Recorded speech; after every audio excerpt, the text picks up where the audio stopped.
예, 안녕하세요. 고도컴퓨터입니다. 오늘 들어온 주문은 이제 컴퓨터 업그레이드가 주문이 들어왔어요. 그래가지고 기존에 쓰시던 분이 이제 라이젠 3600 마티즈죠. 마티즈 그 3600을 쓰고 계셨고 그 B450 MSI 박격포 모델을 쓰고 계셨는데 이번에 이제 CPU가 나온다는 소식은 들었는데 이게 이제 솔직히 말해서 AMD나 인텔이나 나오면은 뭐 i9, 뭐 i7 요 정도 수준에서 먼저 나오고 라이젠 같은 경우도 이제 후 모델부터 나오죠. 라이젠 9 뭐 시리즈 먼저 나오고 라이젠 7 나오고 그 다음에 이제 5 나오고 이렇게 나올 건데 그게 이제 가성비 있는 모델이 나오기에는 아직 시간이 더 많이 필요해요. 저 벌써 이제 9월 이제 중순 다 돼가죠. 중순 다 됐는데 거의 막 가성비 있는 CPU 모델을 살려면 이제 내년으로 점치는 그런 추세거든요. 많이 내년쯤에나 이제 가성비 있는 CPU 모델이 나올 거다.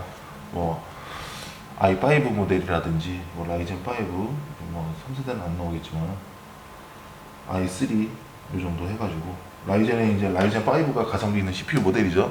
5600 지금 이제 7000번 되니까 이제 7600 이 나올 거예요. 그게 이제 내년에 출시될 걸로 다들 점치고 있죠. 그래가지고 근데 이 고객님은 쓰시다가 솔직히 말해서 3600의 박격포 모델에다가 요 RTX 2070 그 슈퍼 모델이에요. 이거 나왔을 때 한창 이게 엄청난 물건이라고 그때 당 나올 당시에 굉장히 얘기가 많았던 모델이죠. 2070, 2089 칩셋을 사용하면서도 가격대도 저렴하고 프레임도 잘 나와, 방어도 잘해주고 이게 지금 3060보다 프레임이 더 잘 나오죠. 2070 슈퍼가 지금 있는 RTX 3060보다 TI는 이제 뭐 이거보다 높거나 같거나 더 높겠지만은 3060 정도는 그냥 2070 슈퍼 정도가 더 높은 그런 하이엔드 모델이죠. 이것도 그 당시에는 이제 2080 갈 거 아니었으면은 2070 슈퍼에서 다 컴퓨터를 맞추는 그런 시기였으니까 이게 너무 좋게 나왔다 보니까 그리고 지금도 이게 중고가가 40만원 넘는 걸로 알고 있어요. 이게 지금 2070 슈퍼 모델 구하려면 아무튼 이걸 쓰고 계셔가지고 요걸 이렇게 쓰고 계셔서 뭐 게임하는 데는 솔직히 큰 불편은 없으셨대요. 이거 뭐 디아블로 레저레이션이라든지 뭐 롤은 뭐 기본이고 배그도 100프레임 이상 잘 커버하고 계셨고 이제 설정 잘 만지셨겠지만은 그렇게 잘 쓰고 계셨어가지고 아무런 문제 없이 그렇게 쓰셨는데 이제 뭐 새로운 CPU도 나오고 하는데 좀 바꾸려고 이제 좀 마음을 먹으셨나봐요. 그래가지고 업그레이드를 맡기신 거고 이제 이 그래픽 카드는 워낙 비싸다 보니까 요거는 이제 그대로 쓸 겁니다. 아직도 이건 이제 쓸만한 모델이거든요. 3000번대 3060보다는 더 나은 성능을 보여주기 때문에 아직도 현역으로 많이 쓰이는 거라 가지고 요거는 이제 그대로 사용을 하실 거고요. 그대로 사용을 하시고 이제 5800X 라이젠 7 범위어죠. 라이젠 7 범위어 5800X로 그냥 3D는 아니고 지금 800X가 한 30만원 후반대, 30만원 중반에서 중후반대 이렇게 가격대가 형성이 돼 있어요. 그래서 라이젠 5800X랑 이제 디쿨에서 그 새로 나온 그 모델이죠. AK620이 기존에 있었는데 이제 AG620으로 따로 나왔어요. 이제 기존 AK에서 여기 위에 뚜껑 보이시죠? 여기 사진에 뚜껑이 이제 없어지고 뭐 디자인적으로는 거의 같아요. 성능이라든지 그런 게 거의 같다고 이제 많은 유튜브에 많은 리뷰가 되게 많이 올라와 있죠. AK620과 성능에 그렇게 큰 차이가 없다. 그래서 이것도 히트파이프 6개, 이는 팔라딘 400은 이제 히트파이프 4개의 모델이거든요. 근데 워낙 좋게 나와가지고 발열을 굉장히 잘 잡는 모습을 보여줬던 거고 이제 이거는 이제 히트파이프가 6개예요. 6개. 6개고 히트 싱크도 이제 2개로 듀얼로 구성이 돼 있죠. 팬도 2개로 구성이 돼 있고 그래가지고 되게 하이엔드 CPU까지는 커버를 못합니다. 그런 거는 이제 순행으로 해야 되고요. 그런 거 순행으로 해야 되고 이제 5700이나 5800X까지는 시네벤치에서도 버텨줄 거라고 예상이 돼요. 이제 이번에 장착해봐서 이제 시네벤치를 돌려볼 건데 아마 5800X 정도까지가 마지노선이 아닌가. 이거 이상 이제 3D 5800X 3D로 간다든가 뭐 5900으로 간다든가 그러면 이제 대장급 공랭 아니면 순행으로 가야 되겠죠. 이게 이제 얼마나 버텨줄지 그것도 이제 이번 영상의 키포인트가 될 것 같아요. 그리고 메인보드는 이제 Z보드는 아니고 이제 아수스 터프 게이밍 B550M 플러스 모델을 쓰셨어요. 괜찮죠? 방열판과 또 이 전원부 쪽에 제대로 부착이 상하로 부착이 잘 돼 있는 모델이고, 전원부 모스펫도 굉장히 좋은 모델이죠. 좋은 모델이고, 파워는 이제 기존에 쓰시던 파워보다는 이제 라이젠 6을 올리고 이렇게 RTX 2070 그렇게 전력을 많이 먹는 모델은 아니었어요. 이런 모델로 가다 보니까 이제 600W는 가야 되는 상황이 되는 거죠. 600W 정도는 가야 되는 상황인 거고, 그래가지고 지금 마이크로닉스 거 클래스2 풀체인지 600W 전격 파워 600이죠. 이것도 굉장히 좋은 그 제조사예요, 마이크로닉스가. 물론 이 마이크로닉스 중에서 이제 제조사가 그 광동이나 이런 데가 아닌 부분에 제조사가 있어요. 그 모델이 있는데 그 모델만 조금 피하시면 마이크로닉스 굉장히 좋은 물건입니다. 불량률이 거의 없다고 이제 알려져 있죠, 현재. 그리고 램은 이거는 이제 기존 사용하시던 램이에요. 이제 그때 당시에 이제 2666이었죠. D-다이 모델입니다. D-다이. 그렇죠. D-다이 그 DDR4 2666짜리 모델인데, 이걸 이제 오버클럭 해가지고 쓰시기 위해서 방열판까지 주문을 하셨어요. 오버클럭 해가지고 쓰시려고. 이제 아마 2666이 C다이부터 굉장히 그 오버클럭이 잘 되는 그런 수율 좋은 램으로 소문이 나 있는데, 요거는 이제 D다이다 보니까 이제 조금 더 공정화가 세분화되면서 공정화가 이제 잘 이루어지면서 아마 오버클럭도 더 잘 먹을 거라 예상이 돼요. 저도 이제 C다이만 해봤는데 D다이는 이제 오버클럭을 처음 해보는 겁니다. 보통 C다이를 많이 했었는데 D다이는 오랜만이네. 오랜만이 아니고 거의 처음인데 얼마나 먹을지 이것도 이제 기대가 됩니다. 이것도 나름 뽑기운인데 이분이 뽑기운이 좋을지 한번 보야겠어요. 아무튼 이렇게 할 거고요. 케이스는 이걸로 갑니다. 이거 데이븐 커세어 에어 모델이고요. 이것도 화이트 모델 데이븐 커세어 에어. 이제 이게 모델이 몇 개가 있어요. 강화유리 모델이 있고, 이건 푸멜시 모델입니다. 이거 이제 강화유리 모델은 저번에 영상에서 그 소개돼 나갔지만은 여기가 이제 강화유리죠. 강화유리로 돼 있고 똑같이 이제 스윈도어 형식으로, 이건 좀 마그네틱이 조금 센데 이렇게 마그네틱으로 돼 있는 거고요. 여기 이렇게 자석이 돼 있고 마그네틱이 돼 있고, 이게 스윈도어 형식으로 해가지고 여기는 풀메시예요. 저번에 영상에 나갔던 여기가 강화유리로 해가지고 공기구멍이 없었죠, 이쪽에는. 그래가지고 케이스에 쿨링에는 조금은 불리한 모습이 있는데, 그래도 뭐 앞에 전면 메쉬에다가 이렇게 돼 있다 보니까 그렇게 또 불리한 건 아니었어요.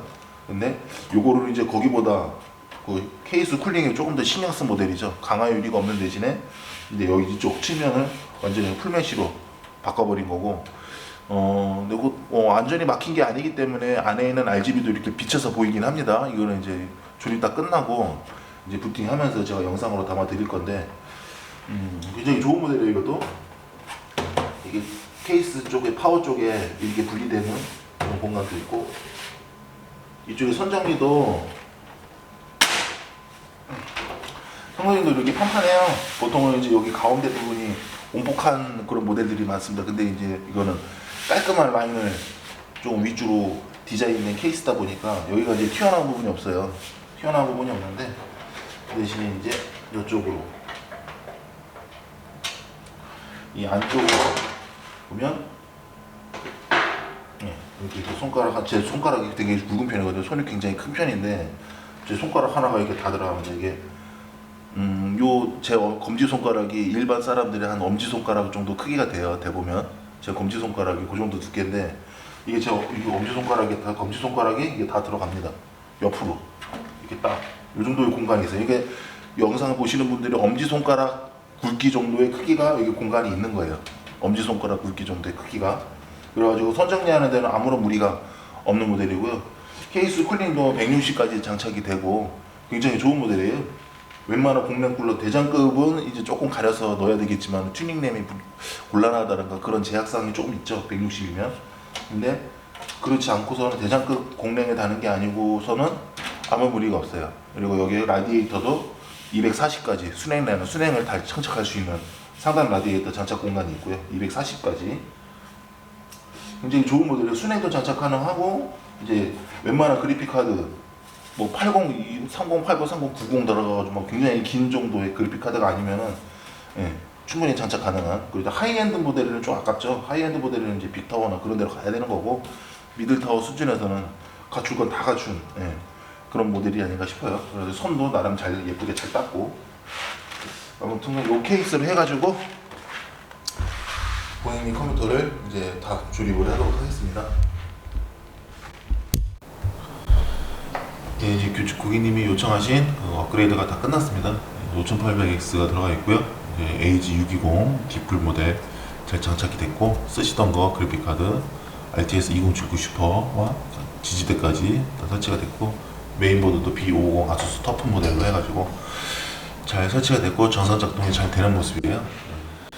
이제 이 상태에서 이제 한번 시네벤치 돌려서 이제 5800X가 이제 그 AG620으로 이제 어느 정도 온도 커버가 되는지 거기까지 확인을 하고, 이제 별 문제가 큰 문제가 없으면 이제 괜찮을 것 같거든요. 아마 공랭 쿨러다 보니까 이제 순간적으로 이제 90도가 살짝 넘을 수는 있어요. 한 91도, 2도 뭐 요 정도로 해가지고 살짝 넘을 수 있는데, 그거보다는 이제 그게 이제 그 타이밍이 길진 않을 거거든요. 아마 이것도 이제 히트 파이프가 6개고 이제 듀얼 방열판으로 장착된 거다 보니까 아무래도 이제 좀 성능이 좀 기대되는 성능은 좀 높아요. 그래가지고 그러다 보니까 이제 그래도 5800X가 발열이 조금 있는 모델이라 어느 정도 커버를 해줄지, 아마 예상으로는 한 80 후반대가 이제 기본적으로 되고, 아마 중간중간에 탁탁 튀는 값으로 이제 한 91, 2도 정도 나오지 않을까. 아마 93도 이 정도까지도 예상은 되는데, 한번 시대벤치 한번 돌려보도록 하겠습니다.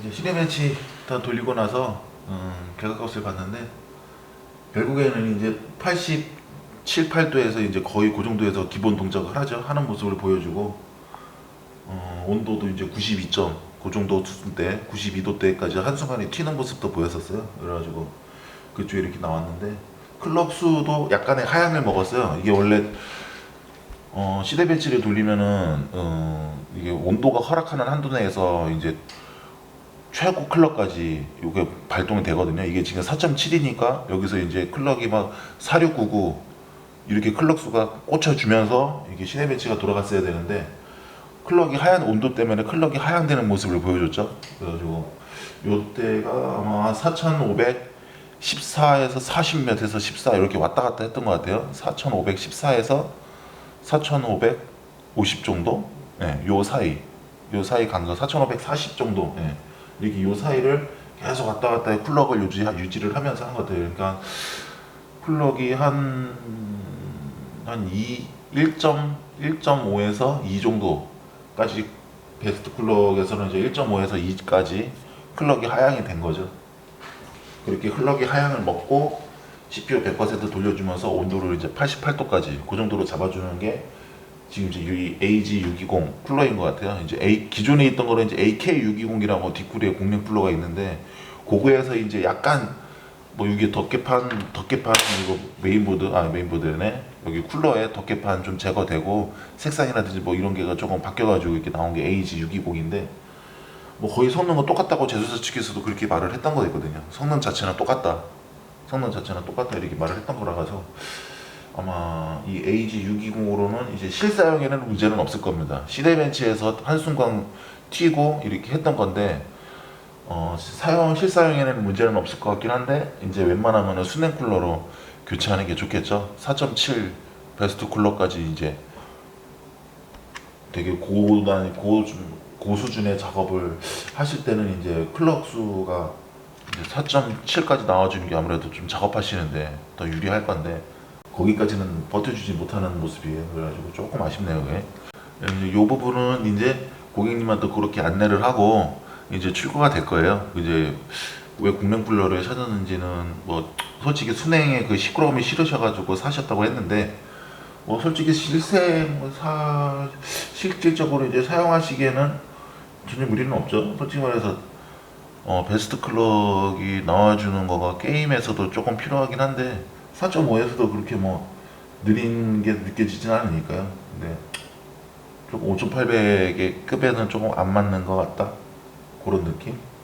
아무래도 2열 순행이나 3열 순행으로 가시는 거가 5800에서는 제일 좋을 것 같습니다. 그리고 나중에 이제 지금 가게에 있는 그 팔라딘 쿨러가 다 나가서 그거는 이제 교체해서 한번 실험을 해보지는 못했어요.